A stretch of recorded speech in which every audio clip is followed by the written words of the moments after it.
கர்த்தருடைய பரிசுத்த நாமத்திற்கு மகிமை உண்டாவதாக. வெள்ளைப்போலம் என்கிற இந்த நிகழ்ச்சியின் வாயிலாக இந்த காலை வேளையில் உங்களை சந்திப்பதில் எனக்கு மிகுந்த மகிழ்ச்சி. கர்த்தர் தாமே இந்த நாளை உங்களுக்கு ஆசீர்வாதமான நாளாக மாற்றி கொடுப்பாராக. உங்களுக்காக ஒரு வசனம் வாசிக்கிறேன். நீதிமொழிகளின் புத்தகம் 12ஆம் அதிகாரம் அதன் 16ஆம் வசனம். மூடனுடைய கோபம் சீக்கிரத்தில் வெளிப்படும், லச்சையை மூடுகிறவனோ விவேகி. பாருங்க, இங்க 2 பேரை குறித்து சொல்லப்பட்டிருக்கு. ஒருத்தருடைய செயல்பாடு மூடனுடைய செயல்பாடாக இருக்கிறது. இன்னொருத்தருடைய செயல்பாடு ஒரு விவேகியின் செயல்பாடாக இருக்கிறது.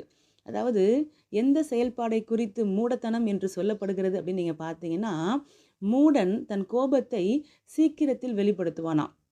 இதை உங்களுக்கு புரிகிற மாதிரி சொல்லணும் அப்படின்னா, இப்போ நம்ம நார்மலாக இருக்கிறோம்னு வச்சுக்கோங்களேன்.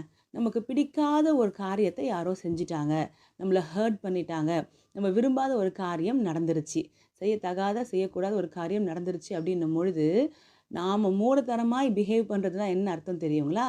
நம்ம கோபத்தை உடனடியாக வெளிப்படுத்துவது. சிலரை நீங்கள் பார்த்துருப்பீங்க, அவங்களுக்கு கோபம் வந்ததும் அந்த ஸ்பீடுக்கு அவங்க முகத்தில் அந்த கோபம் வெளியே தெரிய ஆரம்பிக்கும். அவங்க அந்த கோபத்தில் உடனே ரியாக்ட் பண்ணிவிட்டு அந்த இடத்த விட்டு போயிடுவாங்க. அங்கேருந்து அவ்வளோ நேரம் இருந்து அங்கே அந்த சமாதானத்தை எல்லாம் கூட குலைச்சிட்டு அவங்க உடனே அந்த கோபத்தை வெளிக்காட்டுகிறவர்களாக காணப்படுவாங்க. அவர்களை குறித்து வேதம் என்ன சொல்லுகிறது அப்படின்னா, மூடன் என்று சொல்லுகிறது. அப்போ நீங்கள் கேட்கலாம், எங்களுக்கு கோபமே வரக்கூடாதா? கோபம் பைபிளே சொல்லுதே, நீங்கள் கோபம் கொண்டாலும் பாவம் செய்யாதிருங்கள் தானே சொல்லுது. கோபம் மனுஷனுக்கு வர்றது இயல்பு தானே அப்படின்னு. ஆமாம், நமக்கு கோபம் வரும், அது இயல்பு தான். ஆனால் இங்கே வேதம் என்ன ஆலோசனை சொல்லுகிறதுனா, லச்சையை மூடுகிறவனோ விவேகி. ஒரு இடத்துல இருக்கீங்க, உங்களை அப்செட் பண்ணிட்டாங்க, உங்களுக்கு மைண்ட் கஷ்டமாயிடுச்சு, அது நிமித்தம் கோபமோ எரிச்சலோ இல்லைன்னா காயமோ வேதனையோ ஏதோ உங்களுக்கு உண்டாகுது. நீங்கள் அதை அங்கே உடனே காட்ட வேண்டிய அவசியம் கிடையாது. நீங்கள் அந்த இடத்துல உங்களுடைய எமோஷன்ஸை கண்ட்ரோல் பண்ணும்படி வேதம் உங்களுக்கு ஆலோசனை சொல்லுகிறது.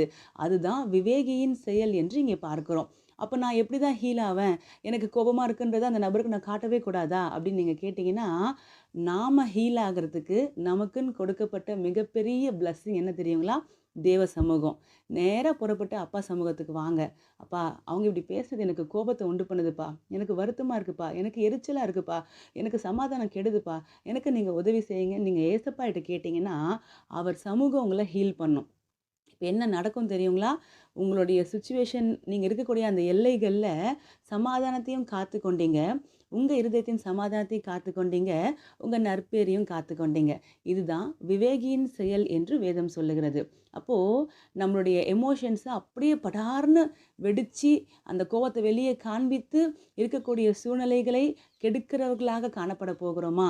இல்லை, அதை கட்டுக்குள்ளே வைத்து கர்த்தர் சமூகத்தில் போய் நம்மை நாமே சுகப்படுத்தி கொண்டு விவேகியின் சுபாவத்தை வெளிப்படுத்த போகிறோமா? என்ன கேட்டிங்கன்னா, இந்த விவேகியின் சுபாவத்தை வெளிப்படுத்துவது தான் நமக்கு ஆரோக்கியமானது. நாம் ஜெபிக்கலாம். பரலோக தகப்பனே, ராஜா மை ஸ்தோத்திரிக்கிறோம்ப்பா, உமக்கு நன்றி செலுத்துகிறோம். விவேகியின் சுபாவம் எப்படிப்பட்டதுன்னு எங்களுக்கு கற்றுக் கொடுத்தீங்க.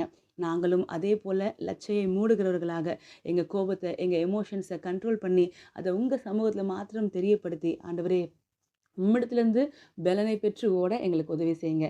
இயேசு கிறிஸ்துவின் நாமத்தில் ஜெபிக்கிறோம் பிதாவே, ஆமேன். தேங்க்யூ. God bless you.